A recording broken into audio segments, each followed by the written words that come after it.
할렐루야. 하나님의 은혜와 사랑이 여러분들과 함께 하시길 주님의 이름으로 간절히 축원합니다.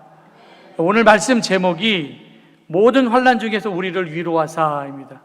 제가 원래는 오늘 말씀을 성령을 주제로 말씀을 준비했습니다. 여름성경학교가 성령이 주제라서 이렇게 준비를 했다가 4단계가 확진자 수가 너무 늘어나서 지금 필요한 건 위로다.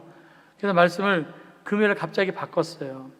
여러분 뉴스를 통해서 알고 있듯이 코로나 확진자의 수가 지난주부터 700명 이렇게 넘어가더니 7월 6일에는 1212명, 7월 7일에는 1275명, 7월 8일 목요일에는 1316명이 되었습니다. 그 확산세가 늘어가는데, 그래서 정부에서 12일 내일부터 25일까지 2주간 수도권의 가장 높은 수준의 방역 조치인 사회적 거리두기 4단계를 이제 발표했습니다. 인천도 보니까 누적자 수가 8일 기준으로 7,122명, 그리고 인천 가운데 우리가 살고 있는 남동구에 보니까 8일 기준으로 1,210명이 확진되었습니다. 이거 많이 된 거죠.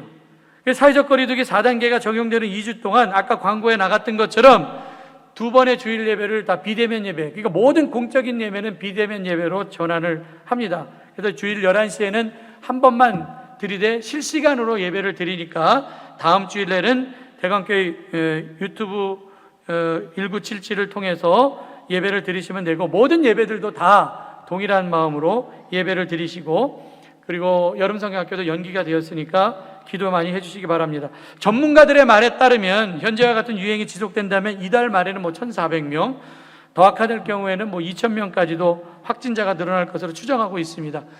나라에서 이 사적 모임을 통제하기 전에 우리 스스로가 모든 모임을 지금 자제해야 되고, 대한민국이 건강할 수 있도록. 이 바이러스의 전파가 사람의 이동을 통해서 전파가 되기 때문에 이동 자제하고, 그리고 좀 힘들고 어려워도 조금만 참고 견뎌야 되는데, 어제 뉴스를 보니까 김포공항에 사람이 엄청나게 몰렸다고, 또 이 정신없는 행동을 하면 안 된다라는 거예요. 정신없는 행동을 하는 사람들이 지금 많이 있다라는 겁니다. 지금 어디서 지금 모여요? 지금 이렇게 확진자가 늘어나고 있는데, 이 점점 장기화되고 있고, 코로나로 인해서 바깥 활동을 못하고 있어서 지금 우울증 증상을 보이는 사람이 많이 있다고 그래요. 그래서 코로나가 오르는 피로감이 극에 달았습니다.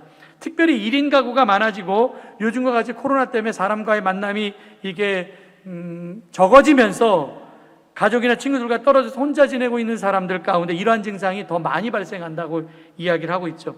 감염에 대한 두려움이 분명하게 있습니다. 그리고 사회적 거리두기로 인해 생긴 답답함도 있고, 그래서 우리가 이런 공포감을 코로나 블루, 코로나 우울증이라고 얘기를 하죠. 근데 이 수준을 넘어서서 분노로 표현하는 사람이 있어요. 이거 코로나 레드라고 얘기를 합니다. 신종어죠. 그리고 이 레드를 넘어서 절망감과 암담함까지 느끼는 최종 단계를 코로나 블랙이라고 얘기를 합니다.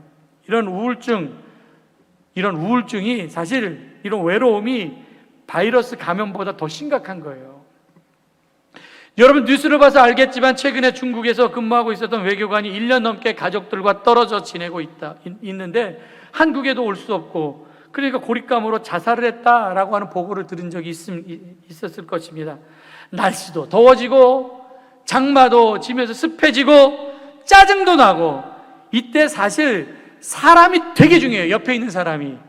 이때 옆에 있는 사람이 말 한마디가 얼마나 중요한지. 이 말 한마디 잘못해갖고요, 싸움이 되는 수가 있습니다. 말 한마디가 참 중요한 때입니다. 우리가 아침에 눈을 비비고 아침을 맞이하고 하루를 시작하고, 언제 끝날지 모르는 이 바이러스, 이 힘든 하루하루를 보내면서 몸도 피곤하고 마음도 지쳐있고, 그리고 그대로 쓰러져서 잠자는 이때 정말 필요한 게 뭘까? 위로예요, 위로. 그래서 오늘 우리가 읽은 고린도후서 1장에 보면은 위로라고 하는 단어가 엄청 많이 나옵니다. 위로. 오늘 3절에도 보니까 모든 위로의 하나님이시여, 오늘 제목처럼 모든 환난 중에서 우리를 위로하사, 이렇게 말씀하고 있어요.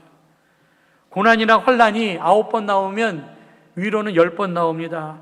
하나님께서 우리에게 위로를 주시는 분이고, 고난도 있지만 고난보다 더 큰 하나님의 위로가 있으니 소망 가운데 잘 견뎌라, 이렇게 말씀하고 있는 거예요. 시편 119편 5절 말씀 읽어보겠습니다. 이 말씀은 나의 고난 중에 위로라. 주의 말씀이 나를 살리셨기 때문입니다. 오늘 시편 기자는 그렇게 얘기합니다. 고난이 있어도 하나님의 말씀이 위로가 된다. 그러니까 천근의 무게로 다가오는 힘듦이 있습니다. 정말 요즘 아이들 보면은 마음껏 우리가 산로 들로 뛰어다니면서 지냈던 우리 어린 시절과 비교해 보면은 지금 아이들이 얼마나 불쌍한지, 마음대로 친구들과 만나서 얘기하지도 못하고 뛰놀지도 못하고, 그냥 아이들은 아이들 나름대로 다 힘든 게 있고, 아이들은 얼마나 스트레스 받겠어요. 애들한테 그냥 또 잔소리하면 그게 쌓이는 거예요. 그러니까 어른들은 어른들대로 나름대로 스트레스가 있고, 또 노인들은 노인들대로 외롭고 스트레스가 있습니다. 이렇게 다 힘들 가운데 살 때 말 한마디라도 좀 잘하자라는 거예요. 위로의 말 한마디라도 잘하자. 시편 119편 52절 말씀해 보니까 여호와여 주의 옛 규례들을 내가 기억하고 스스로 위로하였나이다. 사람의 말 한마디도 사람에게 참 위로가 되지만 우리는 하나님의 말씀을 통하여서 스스로 위로의 자리에까지 올라가야 됩니다. 교회를 오래 다녔음에도 불구하고 말씀을 통하여서 위로받지를 못하고 맨날 힘들다고, 나만 힘들다고 징징대는 사람들이 있어요. 다 힘들어요. 그래서 우리가 말씀을 통하여서 스스로 위로를 받고 일어나야 됩니다. 그래서 오늘 시편 기자는 자기를 학대를 하는 거예요. 자기 스스로 자기를 학대하면서 힘들어 못 살겠네, 죽겠네 하면서 스스로 멘탈이 무너져 갔고요. 그러지 말고 오늘 말씀하고 있잖아요. 말씀이 고난 중에 위로라. 주의 말씀이 나를 살리셨다. 이렇게 고백하는 겁니다. 여러분, 맑은 영성은 맑은 것 생각하면 맑은 영성이고 어두운 것 생각하면 어두운 영성이 되는 겁니다. 하나님께 우리에게 주신 좋은 것들이 있는데 왜 슬픈 것만 기억하고 살고 있습니까? 다윗이 골리앗과 나가서 싸울 때 이렇게 말하고 나가요. 사자의 발톱과 곰의 발톱에서 건져준 하나님이 내 눈앞에 서 있는 골리앗에게서도 나를 건져주실 것이다. 구원하심이 칼과 창에 있지 아니하고 전쟁은 하나님께 속한 것이다. 오늘 하나님이 너를 나의 손에 넘기실 것이다. 그러면서 승리에 대한 이런 맑은 영성을 가지고 물맷돌 가지고 골리앗 쓰러뜨려서 승리를 했습니다. 스포츠에는 강팀이 있고 약팀이 있죠. 강팀이 실력이 뛰어난 것도 있지만 이거 승리에 대한 생각을 가지고 나가서 게임하는 겁니다. 경기를 하기 전부터 강팀들은 반드시 우리는 이길 것이다. 이런 생각을 가지고 경기를 해야죠. 혹시라도 지금 경기에 지고 있더라도 우리는 반드시 역전해서 승리할 것이다. 이런 생각을 가지고 경기에 임할 때 그 강팀이 되는 겁니다. 그런데 약팀들은 반대예요. 충분히 이길 수 있는 실력이 있음에도 불구하고 혹시 우리 지면 어떻게 하지? 뭐 지면 지는 거지 뭐. 그 이기고 있어도 불안해하면서 우리 혹시 역전패당하면 어떻게 하지? 이런 나쁜 생각을 하지 말자. 우리도 하나님의 말씀을 통하여서 승리에 대한 기억을 가지고 살아야 됩니다. 하나님의 말씀은 다 약속의 말씀이고 축복의 말씀이고 승리에 대한 말씀입니다. 하나님이 애굽의 바로를 10번 재앙을 통해서 승리하게 하셨고 애굽 군대가 쫓아올 때 홍해로 마른 땅에 건너게 하셨지만 애굽 군대는 물에 수장하게 하셨고 다 승리한 거 아닙니까? 여리고성을 무너뜨릴 때는 손 하나 되지 아니하고 여리고성을 무너뜨리게 했고 짱돌 하나로 다윗은 골리앗을 넘어뜨렸습니다. 사자굴에서도 그 무시무시한 사자의 입을 맞고 다니엘은 사자굴에서 살아남았습니다. 이게 다 성경에 있는 말씀 아닙니까? 하나님의 말씀, 우리에게 강한 면역력이 있습니다. 말씀이 우리를 절망 가운데 지켜줍니다. 여러분, 면역력이 있으면, 몸에 면역력이 있으면 건강하다는 거 아닙니까? 내가 지금 잘 살고 있다는 거 아닙니까? 영적인 면역력도 마찬가지입니다. 영적인 면역력이 강하면은 우리가 힘들어도 쓰러지지 않습니다. 하나님의 말씀이 내 안에 있으면 누가 나를 힘들게 하고 누가 나를 비판하고 누가 나를 조롱한다 할지라도 내 감정이 흔들리지 않습니다. 근데 거기에 막 흔들리면서 내 분노가 나를 파괴하는 겁니다. 내 화냄이 다른 사람을 어렵게 하는 게 아니라 내 분노가 나를 어렵게 한다라는 거예요. 그래서 믿음이 없으면 고난이 오면 힘든 일이 오면 인생 포기하는 것처럼 그냥 에이 오늘 먹고 죽자 이런 비상식적인 행동을 한다라는 거예요. 그래서 오늘 고난을 당하면 사람들이 바른 판단을 하지 못합니다. 올바른 판단을 하지 못해요. 갑돌이 갑순이 잘 알죠. 한 마을에 살고 있었던 갑돌이 갑순이가 서로 사랑을 했는데 이 둘이 결혼을 못했어요. 사랑했지만 부모가 반대를 했는지 갑돌이가 갑순이에게 프로포즈를 안 했는지, 결혼은 사랑하는 사람하고 하는 게 아닙니다. 결혼하자고 얘기하는 사람하고 하는 겁니다. 예. 그러니까 갑순이가 지금 프로포즈를 기다리고 있는데 이 갑돌이가 말을 안 하는 거예요. 그래서 갑순이가 화가 나갖고 시집을 갔네. 그러니까 갑순이가 시집 간 것을 보고 갑돌이가 화가 나서 장가를 가버렸어요. 그러니까 이 첫날 밤에 그들이 달 보고 갑돌이는 갑순이 생각하고 갑순이는 갑돌이 생각하면서 우울한 첫날 밤을 보냈습니다. 이러면 다 불행한 거예요. 갑돌이도 불행한 거고, 갑돌이한테 시집 온 여자도 불행한 거고, 갑순이도 불행한 거고, 갑순이한테 장가 온 그 남자도 불행한 거고. 아니, 갑돌이가 화가 난다고 해서 장가를 가면 되겠습니까? 자기를 파괴하는 거예요. 자기 인생 망치는 거예요. 화가 나서 자기 인생 망치지 말라라는 거예요. 분노는 자기를 파괴하는 힘입니다. 남을 파괴하는 게 아니라. 이때 자기를 학대하지 말고 하나님의 말씀으로 우리는 위로를 받아야 됩니다. 어린아이들이 부르는 찬양 가운데 그런 찬송이 있어요. 찬송을 부르세요. 이게 1절이에요. 2절 기도를 드리세요. 3절 서로 사랑하세요. 4절 말씀을 들으세요. 말씀을 들으세요. 놀라운 일이 생깁니다. 말씀 들으세요. 이런 찬양이 있어요. 우리 어린 시절에 많이 불렀던 찬양입니다. 여러분, 하나님의 말씀은 고난 중에 위로고 이 말씀이 나를 살리셨습니다. 말씀을 들으면 놀라운 일이 생깁니다. 그러니까 여러분이 하나님의 말씀으로 위로받고 하나님 말씀과 들을 때 기적과 같은 놀라운 역사가 여러분의 삶 가운데 생기길 주님의 이름으로 간절히 축원합니다. 오늘 말씀 제목이 있는 4절에 보니까 모든 환난 중에서 우리를 위로하사, 바울은 고린도 교회 사람들에게 이 편지를 쓸 때 환난 가운데 우리를 위로해 주는 분은 하나님이시다. 고난이 있지만 고난보다 더 큰 하나님의 위로가 있으니까 소망 가운데 잘 견디자, 이렇게 얘기하고 있습니다. 위로라고 하는 말이 영어로 comfort죠. 이 두 단어가 합쳤습니다. com과 fort. com은 함께라고 하는 뜻이고 fort는 forte예요. 음악 용어에서 forte 하면 뭡니까? 세게 연주하라, 강하게 연주하라, 뭐 그런 뜻 아닙니까? 그래서 이 comfort라고 하는 이야기는 함께와 강하다가 합쳐진 말이 위로라다라는 거예요. 그래서 위로는 옆에서 함께 힘을 주어 강하게 하다. 위로는 옆에서 응원해 주는 게 위로입니다.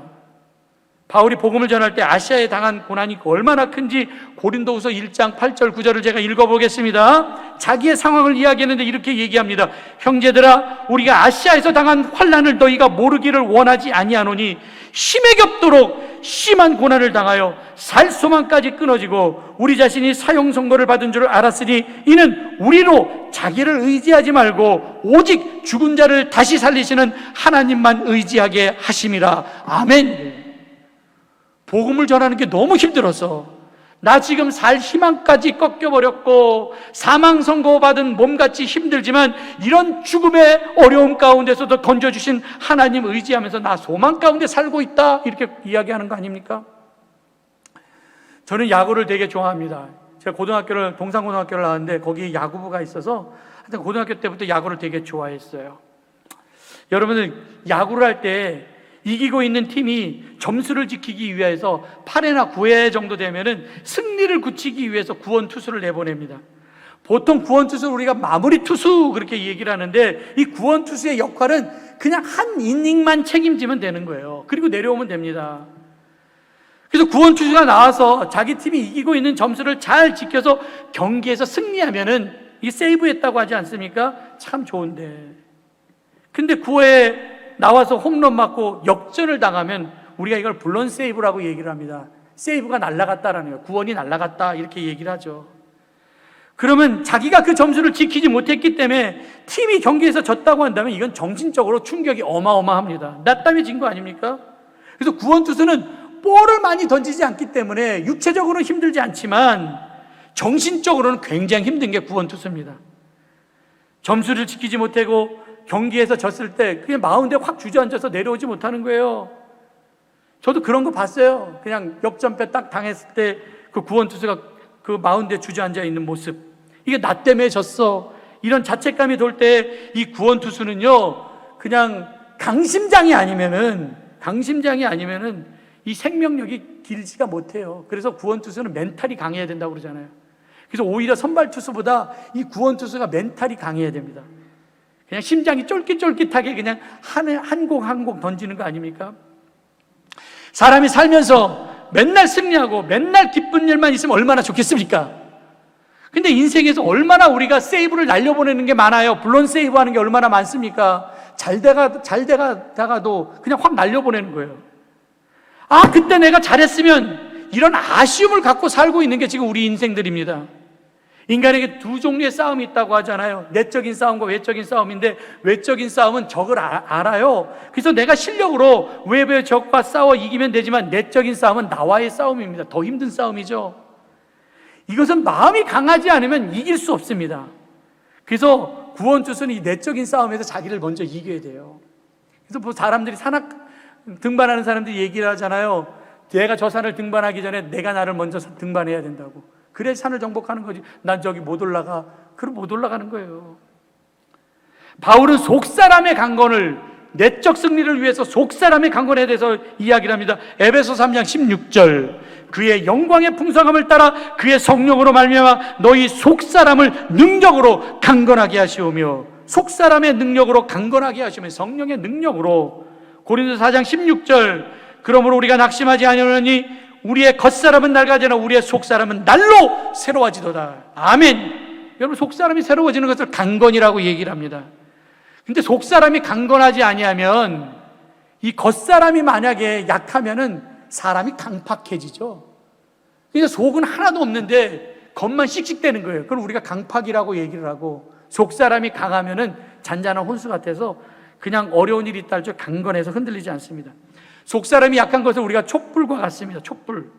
촛불은 약한 불입니다. 입으로 훅 하고 불면 꺼지는 게 촛불입니다. 그래서 풍전등화라는 이야기가 있어요. 사는 것이 바람 앞에 등불이라고 한다면 하루하루 사는 게 얼마나 조바심 나면서 살겠습니까? 언제 꺼질까? 근데 속사람이 강하지 않으면 우리 인생 가운데 세찬 바람이 한번 불면은요, 촛불처럼 꺼져버릴 수가 있다라는 겁니다. 그런데 바람이 문제가 아니에요.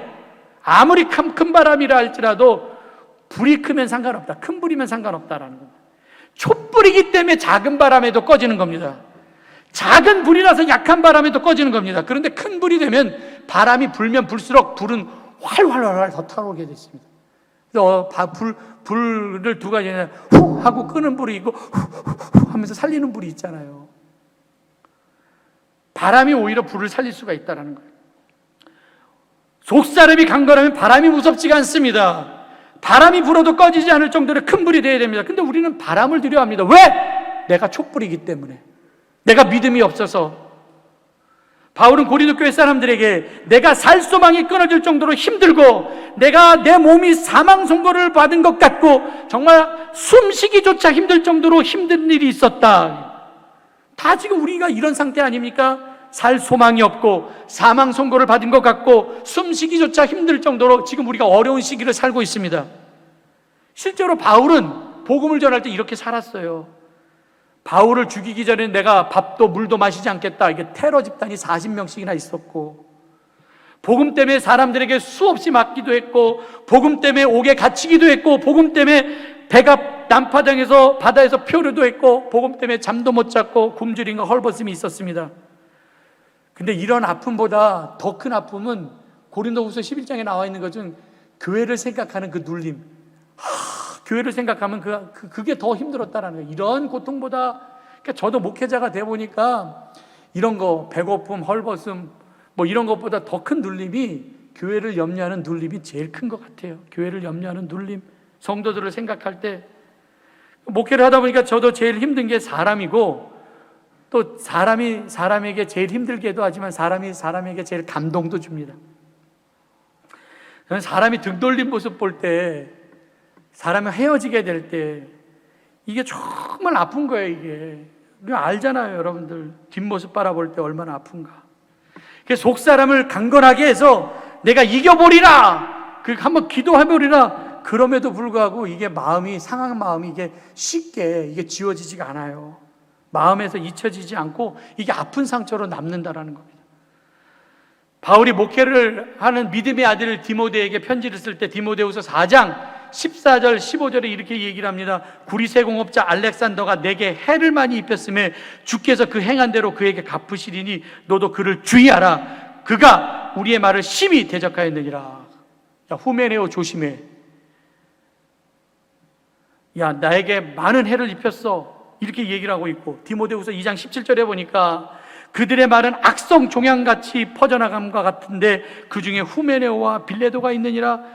자기에게 등을 돌리고 마음을 아프게 한 사람들을 이야기하면서, 디모데야, 너 목회할 때 힘들 텐데, 야, 알렉산더, 후메네오, 빌레도 같은 사람 조심해. 이 사람은 나에게 악한 말을 했고 내게 해를 입혔고 또 악성 종양같이 나를 괴롭혔어, 이렇게 얘기를 하고 있어요. 사도 바울이 복음을 전할 때 이렇게 핍박이나 어려운 일도 많이 있었지만, 사람도 힘들게 하고 어려움을 줬지만, 근데 이 육체적인 어려움 그거 다 견딘 것 같은데, 약할 때 강한 것 같은데, 근데 사람으로 인한 상처는 오래 남아 있었던 것 같습니다. 그래서 믿음의 아들 디모데에게 얘기를 하죠. 야, 후메네오, 빌레도, 알렉산더 이런 사람 조심해야 된다. 그래서 우리는 다 위로가 필요합니다. 그러니까 위로가 필요할 정도로 우리는 다 힘들게 살고 있다는 게, 쉬운 인생이 어디 있습니까? 어떤 사람은 사는 것이 죽는 것이 사는 것보다 낫다고 생각하면서 죽음을 택하는 사람도 있습니다. 얼마나 사는 것이 힘들면 차라리 죽는 게 나아, 그러면서 죽음을 택하겠습니까? 그만큼 사는 것이 죽는 것보다 힘들다라는 거예요. 버티고 사는 거 아닙니까? 제가 전에도 한번 얘기했죠. 상처의 원근법이라고. 이 원근법이라고 하는 것은 그림을 그릴 때 가까이 있는 것은 크게 보이기 때문에 크게 그리고 멀리 있는 것은 작게 보이기 때문에 작게 그리는 게 원근법입니다. 근데 상처의 원근법도 마찬가지예요. 내가 나를 가장 잘 알기 때문에 내가 가까이에서 보는 내 상처가 다른 사람의 상처보다 더 크게 보여서, 그래서 못 살겠다고 얘기를 하는 거죠. 내 상처만 있는 게 아니라 다른 상처도, 다른 사람의 상처도 똑같습니다. 그냥 멀리서 보이기 때문에 저 사람은 행복할 거야 라고 생각하지만 아닙니다. 그 사람도 아픔이 있습니다. 그냥 멀리 있어서 안 보이는 걸 보시고 작게 보이는 것 뿐입니다. 그래서 사람은 누구든지 내가 위로를 받고 싶은 것만큼 다른 사람도 위로를 받고 싶은 거예요. 그런 상처를 가지고 지금 힘들게 하루하루를 버티고 살고 있습니다. 바울은 고린도후서 1장에서 환난과 고통 가운데 우리를 위로해 주시는 분은 하나님이시다 말씀하시면서, 고난 중에 우리가 하나님으로부터 위로를 받고 힘을 얻었으면 지금 너무너무 힘들어서 위로가 필요한 사람들에게 위로자가 되어야 된다라고 말씀하고 있어요. 날씨도 점점 더워지고 말 잘하시기 바랍니다. 말은 내용도 중요하지만 어투도 되게 중요해요. 말투를 작게 맛있게 말을 해라. 얼굴도 중요하지만 표정이 더 중요하다고 얘기하잖아요. 얼굴은 내 거지만 표정은 남의 거라고. 내가 내 얼굴 못 보고 살지만 표정은 남이 보고 삽니다. 그래서 우리는 다른 사람과의 관계에 있을 때 표정을 잘 지고 살아야 됩니다. 예쁘게 말해야죠. 사랑해, 좋아해 1000만 번 들어도 싫지 않는 게, 지루하지 않는 게 사랑해, 좋아해. 이게 매일매일 들어도 지루하지 않는 게 사랑해, 좋아해 아닙니까? 근데 오늘 우리 집사람이 갑자기 나한테 사랑해, 좋아해라는 말을 요즘 들어서 얼마나 잘하는지 들으면 가슴이 설레고 막 떨리고, 그래서 요즘엔 5시 땡 하면 퇴근해. 우리 집사람이 왜 이렇게 일찍 왔냐고 물어보면 그냥 사랑해, 좋아해 이 말 설레니까, 심쿵하니까. 그래서 집에 있는 것이 너무 좋아서 일찍 퇴근해. 딱 5시 되면 집에 가야지 그러거든. 요즘 우리 큰아이가 엄마에게, 아빠는 우리 집의 가장이니까 아빠 말 잘 들어야 된다고 지 엄마한테 그렇게 얘기를 하더라. 기분이 얼마나 좋은지, 걔가 이상하게 왜 그런 얘기를 하는지. 내 가장 가까이 있는 옆 사람이 가장 위로자가 되는 겁니다. 말로 힘을 주고 또 말로 힘을 주는 사람이 있는 반면에 말로 힘 빼는 사람이 있죠. 그러니까 생각만 해도 막 유쾌해지는 사람이 있고, 생각만 해도 분노를 유발시키는 사람들이 있습니다. 우리 어리석은 사람으로 살면 안 돼요. 내가 사람을 힘들게 하는 사람인가, 혹은 사람을 기쁘게 하는 사람인가? 지금 위로가 다 필요합니다. 우리 자신이 다른 사람에게 위로를 줄 수 있는 면역력이 강한 백신이 되어야 되죠. 고난 가운데서도 힘을 줄 수 있는, 그래서 그 사람이 영적인 면역력이 강해서 이 어려운 시기를 잘 견딜 수 있는 그 위로의 백신이 되어야 된다. 좋은 교회는 위로와 따뜻함이 있고, 좋은 가정도 위로와 따뜻함과 격려가 있습니다. 그래서 그 위로를 받고 회복되는 거예요. 아니 안 좋은 얘기에서 뭘 좋을 게 있습니까? 6세기 그레고리 7세가 이런 얘기를 했어요. 진리의 말씀을 한 번 전할 때마다 7번씩 격려하라. 그래서 저도 오늘 힘들어서 힘든 시기를 살아가고 있기 때문에 금요일 날 갑자기 말씀을 변경한 거예요. 원래 월요일부터 저는 말씀을 준비하거든요. 묵상하거든요. 성령에 대해서 말씀 전해야 되겠다 그러다가 금요일 날 갑자기 그냥 확진자가 너무 많아서. 바른 말 하는 거 좋아하는 사람이 어디 있습니까?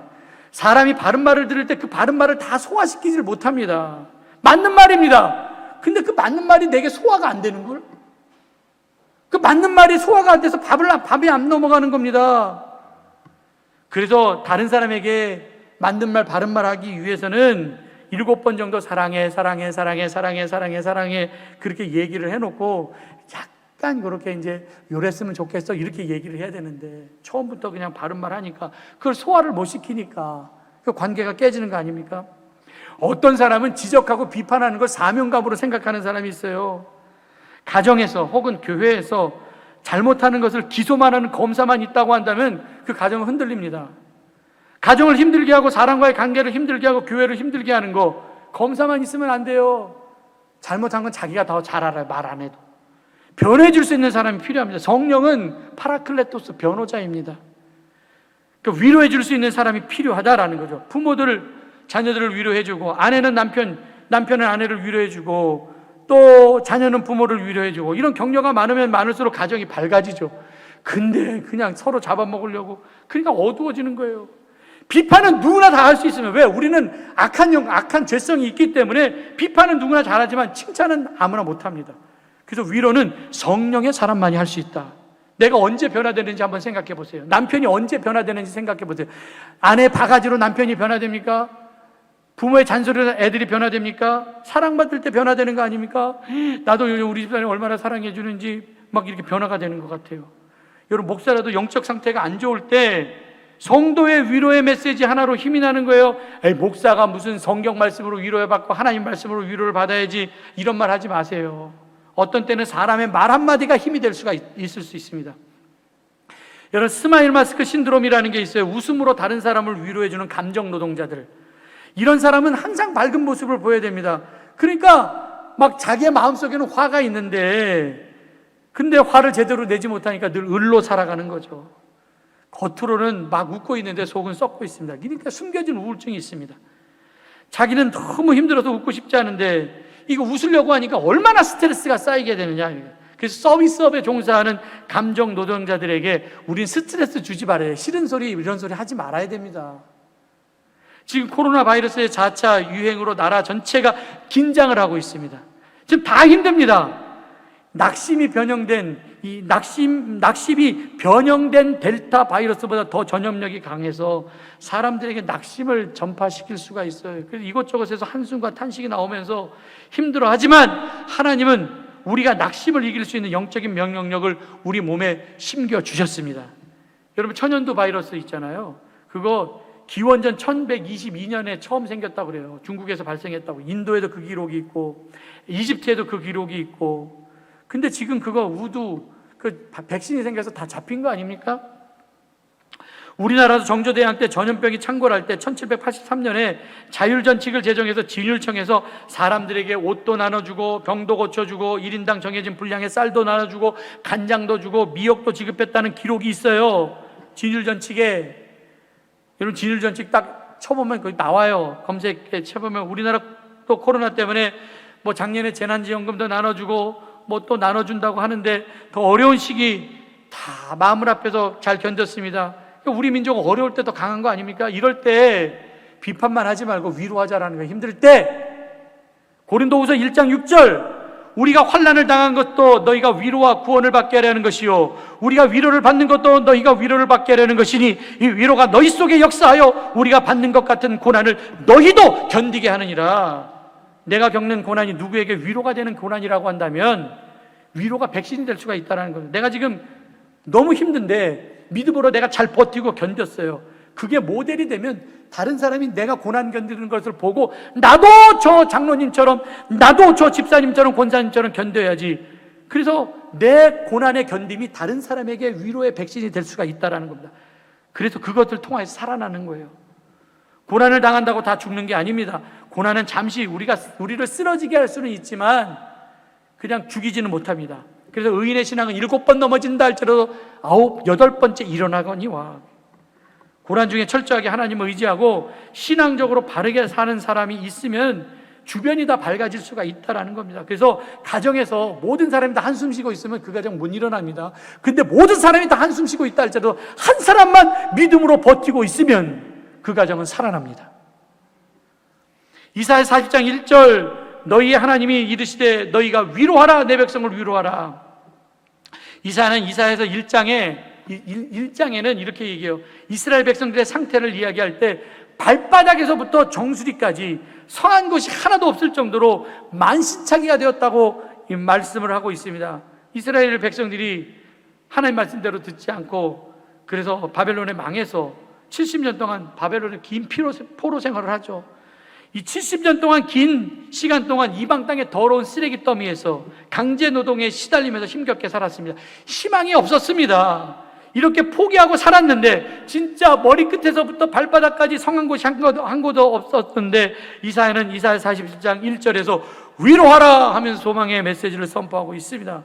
회복에 대한 약속이죠. 이제는 바벨론의 포로 시대가 끝날 것이다. 밝은 소망의 시대를 선포하고 있습니다.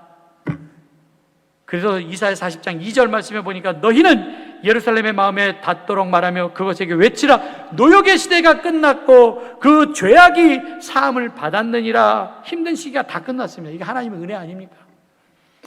더 내려갈 곳이 없을 정도로 바닥까지 내려왔습니다. 이제 일어날 것밖에 없습니다. 그래서 이사야 40장 쭉 읽어보면 그 후반절에 여호와를 앙망하라. 앙망하라는 것은 대충 흙이 보는 게 아닙니다. 그것이 아니라 진심을 다해서 하나님을 바라보라. 모든 시선을 주님께 돌려라. 주님만 바라볼지라. 이때 하나님의 꿈이 생기는 거예요. 비전이 생기는 겁니다. 여기에서 힘을 얻게 되는 거예요. 원하고 바라고 기도합니다 라고 하는 찬양이 있는데 제가 이번 주 수요일 날 여러분들의 나의 찬양 나의 이야기에 이 노래가 나갈 거예요. 너무 힘든 것 같아서 내가 이 찬양을 통해서 여러분들에게 힘 주려고 제가 이 찬양을 불렀어요.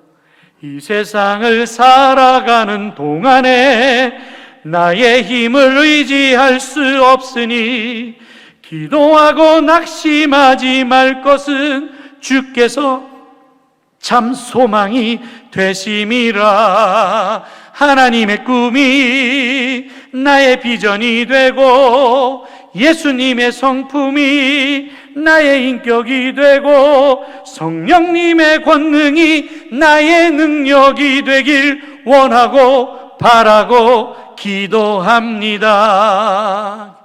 아멘. 우리의 힘이 없는 이유가 뭐냐? 세상 형편 바라보고 나니까 힘이 쭉쭉쭉쭉 빠지는 거예요. 그냥 비판하는 사람 소리 들으니까 힘이 쭉쭉쭉쭉 빠지는 거예요. 우리의 눈을, 우리의 기대를, 우리의 희망을 하나님께 두면 하나님 안에 위로가 있을 줄 믿습니다.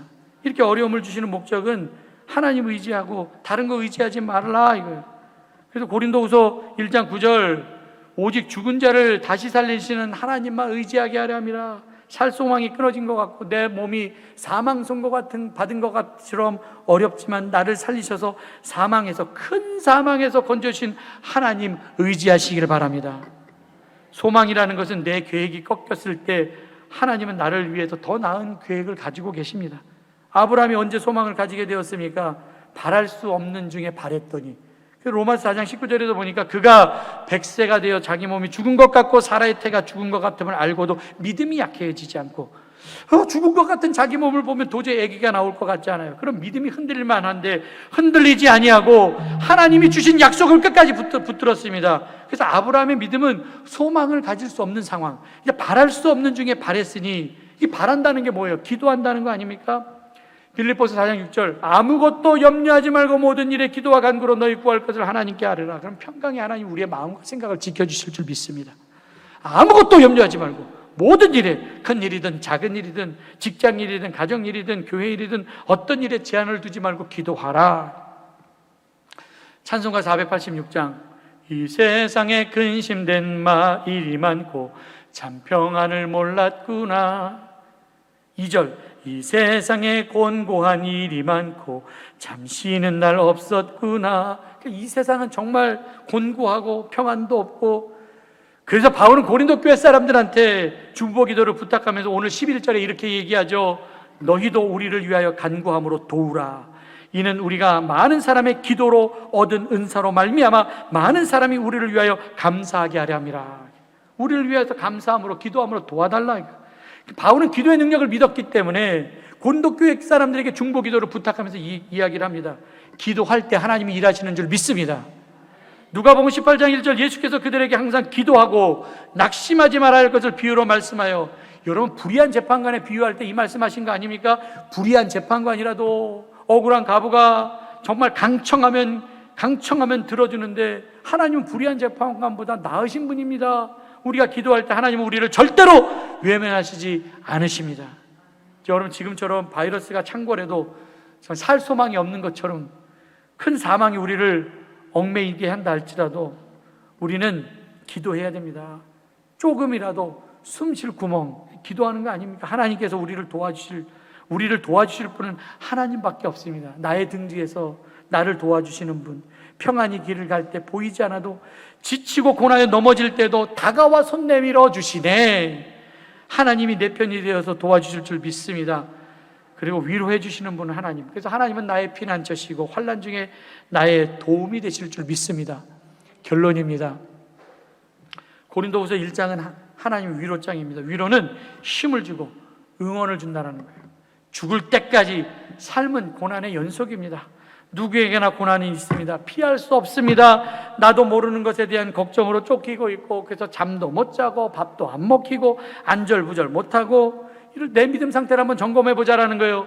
그래서 내 인생 가운데 고난을 없애는 것은 불가능하지만, 그러나 고난을 이길 수 있는 힘은 있다라는 거예요. 믿음이 이기네. 그래서 고난을 이길 수 있는 길은 주님께서 나와 함께 하시면 됩니다. 내 안에 하나님에 대한 믿음이 가득하면 두려움이 사라질 줄 믿습니다. 시편 40편에도 다윗이 기가 막힌 웅덩이 가운데 있을 때 부르짖었다고 그랬어요.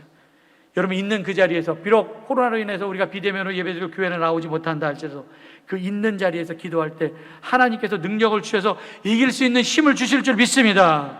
그래서 하나님의 자녀인 우리들이 슬픔에 빠져 있는 것을 볼 때, 부모이신 아버지이신 하나님께서 우리가 슬퍼 있는 모습을 볼 때 더 슬퍼하셔요. 자녀들이 어려울 때 부모들의 마음이 슬퍼한 거 똑같죠. 우리가 환난 가운데 위로를 받으면 우리도 위로자가 되어서 더운 날 분노를 유발시키는 그런 삶을 살지 마십시오. 좋은 얘기 해주십시오. 잘했다, 잘했다, 잘했다, 잘했다. 좋은 일 얘기해 주십시오. 위로와 격려를 해주는 삶을 살아야 됩니다. 우리가 하나님을 기쁘시게 하는 삶을 살아야 됩니다. 특별히 남자들, 제가 이거는 꼭 주례할 때 그 얘기를 하는데, 남자들은 단순해서 여자들이 칭찬만 해주면 오강이라도 닦아서 찬장에다 올려놓는다고, 그럼 더 잘할 수가 있는데 여자가 그걸 못해. 여러분들, 내가 살아야 주변도 사는 겁니다. 엄마가 살아야 아이가 사는 겁니다. 우리 교회가 살아야 세상을 살릴 수 있습니다. 낙심해서 일어나서 하나님 바라보십시오. 코로나로 힘든 시간을 보내고 있을 때 믿음으로 잘 견뎌서 내 견딤의 승리가 다른 사람에게 승리가 되는 삶을 살아서 우리 교회가 하나님이 기뻐하시는 생명의 샘이 흘러넘치는 살림 공동체가 되기를 주님의 이름으로 간절히 축원합니다. 기도하겠습니다. 사랑과 은혜가 많으신 아버지 하나님, 감사합니다. 힘들고 어려운 시기를 살아가고 있습니다. 환난 가운데 위로를 주시는 하나님 의지하게 하여 주시어서 우리도 위로자가 되게 하여 주시옵소서. 그래서 우리가 가정도 살리고 교회도 살릴 수 있는 우리가 되어서 하나님을 기뻐하시는 삶을 살아갈 수 있게 하여 주시옵소서. 믿음으로 잘 버티고 견디게 하여 주시옵소서. 예수님의 이름으로 기도드렸사옵나이다. 아멘.